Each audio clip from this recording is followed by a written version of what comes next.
Yeah, rock and roll. Are we allowed to turn this music up and get going? Woohoo! Our next guest, we're going to be talking about composability of Lightning and interoperability. So this is something super important to get everything at scale. So I would love to introduce to you somebody who obsesses way too much about Bitcoin. Who can relate? I'm a big obsessor about Bitcoin. Let's welcome up Shinobi. Woohoo!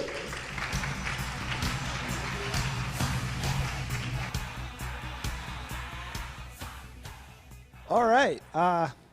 So as a random person that has never really built anything in this space and can barely write a one-page Python script, this is pretty much me lecturing Lightning developers that they're thinking about things all wrong. So what I want to talk about is kind of the general interaction between Lightning channels and other constructs that exist, like anything from just centralized IOUs, state chains, other things, in the context of payment routing.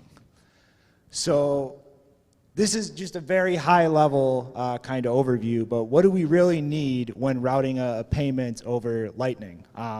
The entire system is source routed, meaning the person sending the payment is actually the one constructing the entire route from them to the person receiving it. So they need a view of all the channels or ways across the entire network they can actually route the payment from them to the person they're paying. They also, obviously, on just a basic network level, need a mechanism for when that proposed payment arrives to the receiver to take the pre-image that's actually going to finalize it and back propagate that from the receiver all the way back to them to confirm it and finalize it in an irrevocable way. And question mark, that all needs to be enforceable on chain? Does it? This really boils down to, at the end of the day, the gossip protocol, the protocol that Lightning nodes use to update the rest of the network's view of their own channels. Like what's the net amount in the channel, what are the fees being charged, and part of the structure of this requires a proof that there actually is on-chain a UTXO backing this channel. Otherwise, I could just go, hey, I have a 100 Bitcoin channel here, a 100 Bitcoin channel there, but no channel actually exists, and when you try to route a payment through it, it's just going to fail. So this proof that a real UTXO exists is kind of integral. Otherwise, when the sender goes to actually try to route a payment through the network, they have no assurity that there is actually a way to transmit that payment. Now, obviously, because of the game of liquidity being shuffled around between channels, they could fail anyway, but that problem would be 1,000 times worse if you weren't even sure that a real channel existed to even try to route that in the first place. One of the kind of things that annoys me is, in order to advertise the existence of a channel, you have to prove that the script of the UTXO backing it meets a specific standard. So currently, 2 of 2 multisig using the pay-to-witness script hash script format. So right now, it's impossible to actually go, I can route a payment through something unless the UTXO on chain has this exact script. It has to be 2 of 2. It has to fit the SegWit script functionality. There's no way to advertise anything else. And just some specific details. It's kind of a weird design choice, but it makes sense in the denial of service point of view, that before you can even say your node exists on the network, you have to prove a channel exists to show you actually have funds to route through. And overall, this is kind of very restrictive. Like, when it really comes down to it, there's a lot of things or ways you could route payments across the network, but currently the protocol demands this exact proof of this exact script type, this exact type of channel, Otherwise, you can't even advertise to the network that you have something that would allow a payment to be propagated. So within the last 6 months, Rusty Russell from Blockstream has actually proposed an improvement or a version 2 of the gossip protocol. And most of the rationale behind it is mostly privacy focused, because right now, if you spin up a node on the network to route payments, you're kind of implicitly doxing all of your on-chain UTXOs and connecting them to that node. Each channel is going, here is my actual Bitcoin output that's connected to this node. And that's very bad in a world with chain analytics. Like a company like Chainalysis can look, see your node, see which actual on-chain coins you have, and when channels open and close, they can follow that from that point. So what Rusty wants to do is, instead of proving a UTXO for each individual channel, just a single node takes a coin that is not part of a channel and just goes, I have this Bitcoin, here's a signature to prove it, and that acts as a sort of bond, where instead of proving the specific UTXO for each channel that node has, they just prove possession of this one UTXO to go, I have real Bitcoin, so I can actually do something to forward your payment on the network. And some multiple of that amount can be advertised on the network as a payment channel without actually having to show what specific UTXOs do you have other than this bond to open a channel with and route payments. This still kind of preserves the denial of service protection. You can't just go on the network and go, I can route payments, but you have no clue whether I even own Bitcoin or not. But has this massive privacy improvement that the UTXOs you're using to actually open and close channels aren't being publicly doxed. One of the big benefits that I see if we were to move to the V2 gossip protocol, besides privacy, is a kind of generality and better interoperability between different things. So like I said earlier, right now you have to prove that a channel you have that you're advertising as something that can route a payment meets this exact criteria in terms of the script. It has to be a 2 of 2, pay-to-witness script hash. You're not allowed to advertise anything else. Well, why do we even really need payment channels on the Lightning Network? All you care about is that I send a payment out, whoever's receiving it, it arrives. Do you really care what's used to forward that payment? Like we have a bunch of different things that could actually be useful for this. Fiat Joff has the hosted channel spec, which is currently only used for end users sending and receiving money. It's essentially just a custodial arrangement where there's no actual enforcement possible on chain. There's no real Bitcoin backing it. It's just kind of an IOU tracking system. That could potentially be used to forward payments. We have state chains, which, if you're not familiar, it's essentially just a federated payment channel where it is enforceable on chain, but you're trusting either a specific party or a multi-sig federation of parties to ensure that only the honest, most recent state is ever submitted to chain. But if they were to be malicious, they could, in theory, collude with past owners to submit past states and cheat people out of money. If anybody was here yesterday to watch Eric or Kala's talk on Cashew and Fedimint, we have Chaumian tokens as a potential option. And as Kala went into in his talk, you can actually program a Chaumian token with more complicated scripts, such as time locks, hash locks, basic primitives supported by the Bitcoin scripting system. And then you could literally just go, I trust Bob to just settle up. Like if he says somebody wants to route a payment from him to me, we have nothing but a trusted arrangement where he'll just settle that up occasionally. I trust him not to cheat me, whatever. But, you know, we'll come to that in a second. But the general point that I kind of want to get to is payments across the Lightning Network are atomic. They use the hash time lock contract, or hopefully in the future, point time lock contracts with adapter signatures instead. But once a payment is proposed and routed across the network, there is this atomic it will succeed or it will fail dynamic. And currently, we count on the ability to submit this to the blockchain if something goes wrong in the middle of a payment and enforce it. Pretty much what I want to point out is who cares if you can submit something to chain and enforce it? As the sender of a payment or the receiver of a payment, that's not my problem. That's the problem of the guy in the middle who chose to use something besides a conventional Lightning channel.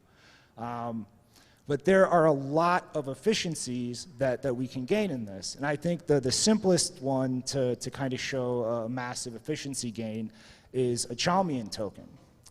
If you can program a Chalmian eCash token with a hash time lock contract, you can have the mint enforce a token that can be spent two ways. Either after the time lock expires, it goes back to whoever sent it, or if somebody can show the pre-image to the hash lock tied to the Lightning payment, it can go to whoever it was proposed to pass the payment through.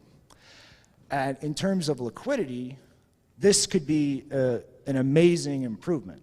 Like if you just think of the mint issuing these tokens as kind of a super node in the middle of the Lightning network, using conventional Lightning channels, there's a lot of limitations in how that money can flow. Like if Bob has a channel with the mint, we'll call it Charlie, and Alice has a channel, Bob can only send however much is in that channel on his side. You know, there's this limitation both ways based on the distribution of funds in the channel. With a Chalmian eCash mint, that limitation only exists on the sending side. If somebody wants to route a payment through me and I only have 1,000 Satoshis of Chalmian eCash tokens, I can only forward 1,000 Satoshis. But if somebody wants to route to me, there is zero limitations to how much money I can receive. You can break a payment up using multipath payments, figure out whoever has, you know, whatever you need to send, and I can receive an unlimited amount of tokens and then continue forwarding that payment through the network without that double-sided limitation. So it's a lot more efficient in terms of liquidity allocation and just getting the payment from A to B. And, you know, as I said, anything that can go wrong because it's not a real payment channel that can be enforced on chain, that's not my problem. Let's look at just the most basic case of what can go wrong. The HTLC counts on the receiver releasing the pre-image of the hash lock and then that propagating all the way backwards to the person who sent the payment. So let's say somebody's using something besides a real Lightning channel to route that payment, and at that exact point in the route, something goes wrong. That pre-image stops propagating backwards all the way to the sender. So what happens there? Everybody forward from that point in the payment route, it completes, everybody claims the money, the receiver receives the money, and then everybody before that in the payment route, it fails. All of the money is refunded backwards to the sender. The sender gets the money back, even though the person they were paying, it still arrives successfully, they get paid.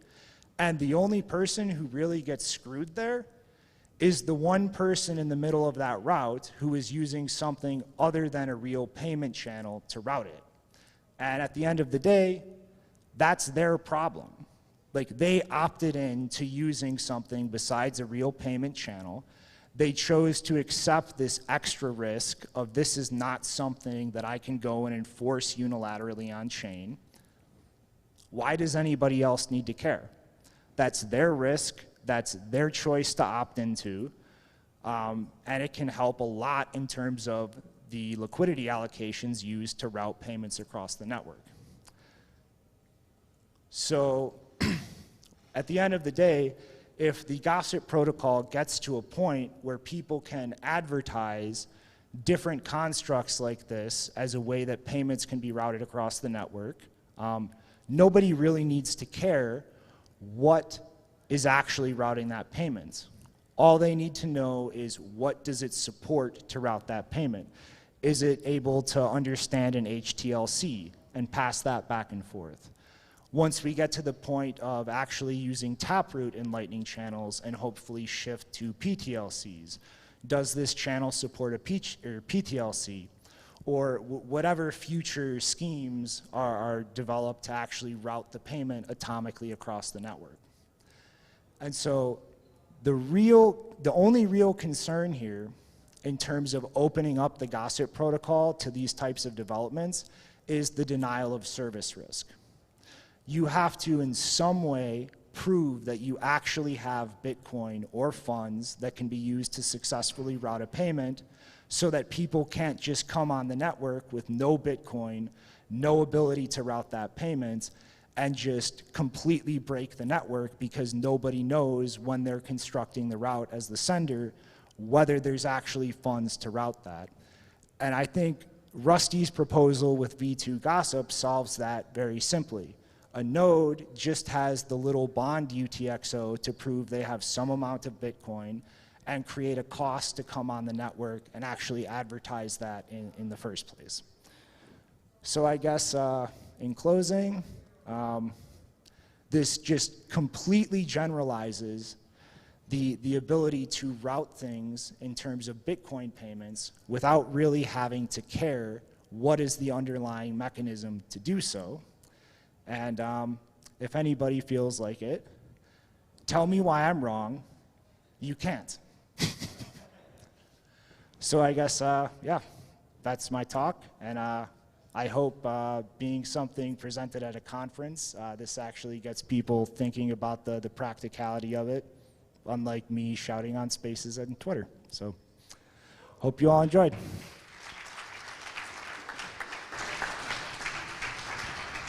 Awesome. All right, everybody. So we're going to have an opportunity for a little 10-minute break before Merch gets up here and rocks the stage with us. We're going to have a little video. Do you guys all know who the crypto couple are? Who knows the crypto couple? Oh my God, you guys have got to follow these guys. They're the best. They make the best content out there. They're geniuses. They're here. They're in the next stage, I think. But we're going to be rocking them.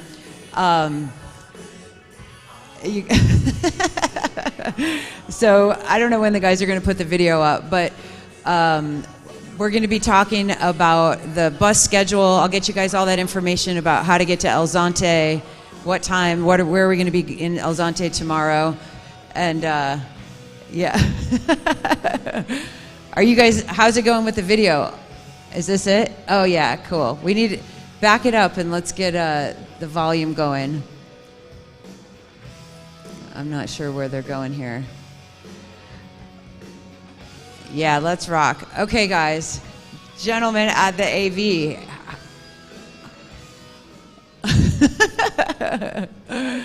Right on.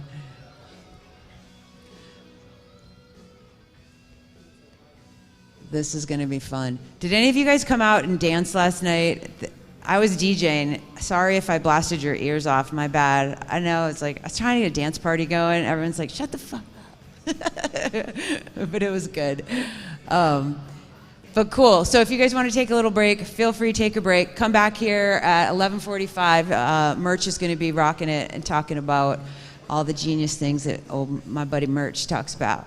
So, the big brain. Okay, cool. Is it happening?